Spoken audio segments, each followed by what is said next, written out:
part 6 of Understanding Islam, Unpacking the Dhimma.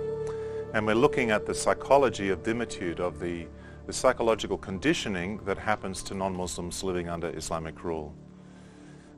If you have a society where there's institutional slavery, such as existed in America in the 19th century, this can be associated with you might say, a culture of racism. That is, an attitude of hatred or contempt is developed that goes along with the exploitation of a particular class of people, and the one feeds the other, really. Just similarly, wherever you have the Dhimma system, you have a psychology or a mentality of Dhimmitude. It's a worldview, really, that affects both Muslims and non-Muslims in different ways.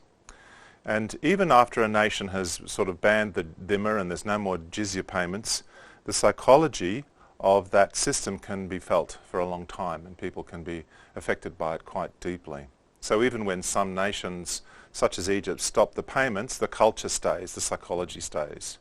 You might say the US still struggles with the inheritance of racism that comes from slavery, and so this is a persistent psychology.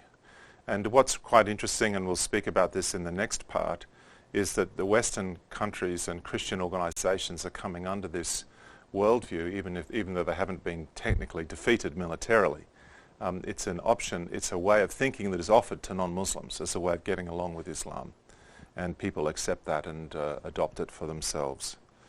Mawardi, an 11th century jurist, said that the jizya is either a sign of contempt because of their unbelief, or it's a sign of the mildness of the Muslims who spared the dhimmis. So what he's saying is that the non-Muslims should feel humility because of the contempt, or gratitude because of the kindness of the Muslims.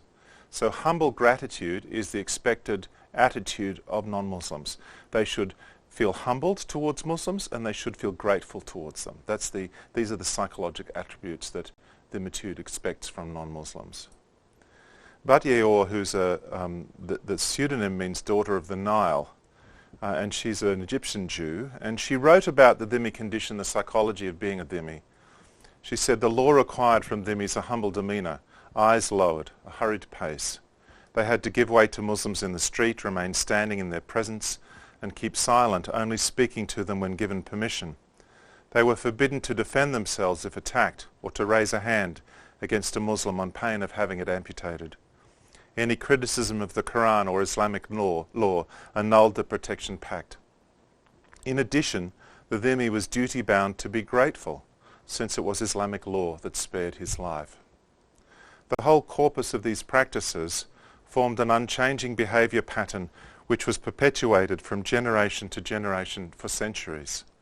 It was so deeply internalized that it escaped critical evaluation and invaded the realm of self-image, which was henceforth dominated by a conditioning in self-devaluation. So the conquered peoples actually feel inferior, and they are unable to critique their condition. They're not supposed to understand why they feel this way. They're just meant to know that they are inferior. And it can be a real eye-opener to have these principles explained to people who've lived under them all their life. It's as if their very soul was being laid out on the table, and they had to confront the actual structure of what they've been living. It's quite a significant spiritual ministry, really, to help people understand this. This situation, determined by a corpus of precise legislation and social behaviour patterns based on prejudice and religious traditions, induced the same type of mentality in all dhimmi groups. It has 4 major characteristics: vulnerability, humiliation, gratitude, and alienation. So these are the psychological characteristics that she is saying will crop up again and again in Christian communities who are under Islamic rule. Johann Sivic wrote about what was happening with the Christians in the Balkans at the end of Ottoman rule. He said they became accustomed to belonging to an inferior servile class whose duty it is to make themselves acceptable to the master, to humble themselves before him and to please him. These people became closed-mouthed, secretive, cunning. They lose all confidence in others. They grow used to hypocrisy and meanness because these are necessary in order for them to live and to avoid violent punishments. So he's saying this causes a lot of psychological damage upon communities to live under these conditions. David Raab, writing about the Christians in the Palestinian-controlled areas, pointed out that a Palestinian Christian cleric compared the behaviour of Christian dhimmis of some Palestinian Christian leaders to that of battered wives and children who continue to defend and even identify with their tormentor even as abuse persists. I've had the experience of ministering to a number of women who've been in abusive relationships, and they will often defend their partner, and they will speak up for them, and they'll say, he really loves me, he's really a loving man, even while they bear the bruises on their face. And one woman said to me the moment where she realised that it wasn't her fault, and he was to blame, was the most terrifying moment of her life, because she realised that she was trapped and couldn't get out of a situation where she might even be killed. So she had no hope. And you will find that some Palestinian Christian leaders adopt the cause of Islam, and you'll get the Anglican Bishop of Jerusalem in the past used to come overseas, and he would do the work of Hamas and proclaim how evil Israel was and how terribly suffering the Christians were. They would speak about the sufferings caused by the Jews, by Israel, by the fence or whatever it was, the barrier. But they wouldn't talk about what was happening to them because of Muslims. And I spoke to the Anglican bishop, the former one, and I said, well, you're suffering quite a bit from Muslims, aren't you? Your land's being expropriated and you're experiencing injustice. He said, yeah. I said, why don't you talk about that? He said, oh, what can we do about that?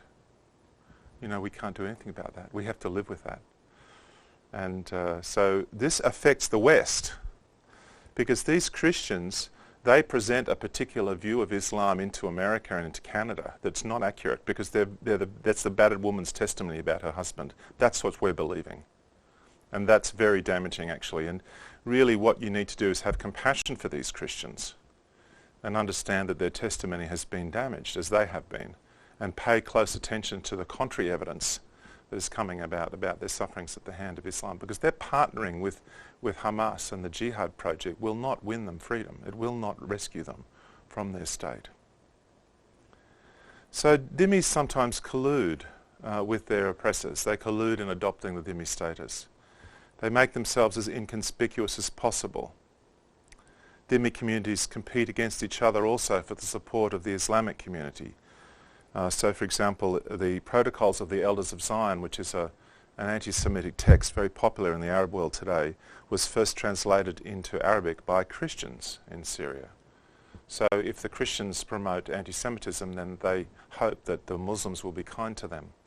So you kind of try and identify with the Muslims. You try and blend in, look like them, wear their clothes.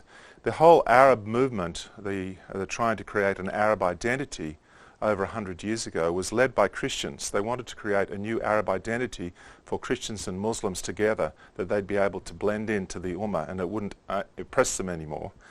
But Arabism has failed, and what's happened is that the Arab movement has become an Islamic movement, and the Christian Arabs are now alienated in their own homelands again and unable to find a place. It was a failed project. Now this raises some deep questions for us as Christians, these psychological issues. Christ offers a model for Christians to serve our neighbour and to subjugate our own needs in the process, to wash each other's feet, as Jesus said. But Islam interprets this service not as a gracious gift, but as a debt owed. The service is regarded as confirmation of Islam's destiny to rule over the people of the book. In this paradigm, aid becomes tribute and humility becomes humiliation. And actually the Arabic word for tribute that you pay to the Islamic community not to have your city attacked is jizya as well. So is America paying jizya to Egypt, or is it giving it aid? If the purpose is to prevent violence, then it's jizya. What's the relationship? Who's the master and who's the slave? These are very important spiritual questions to be asking about relationships with the Muslim world. This is a challenge for Christian mission. How do we be Christ-like and serving, but at the same time not voluntarily adopting a dhimmi worldview, not being entrapped into this psychology and spiritual trap that Islam sets for Christians. On to number 7.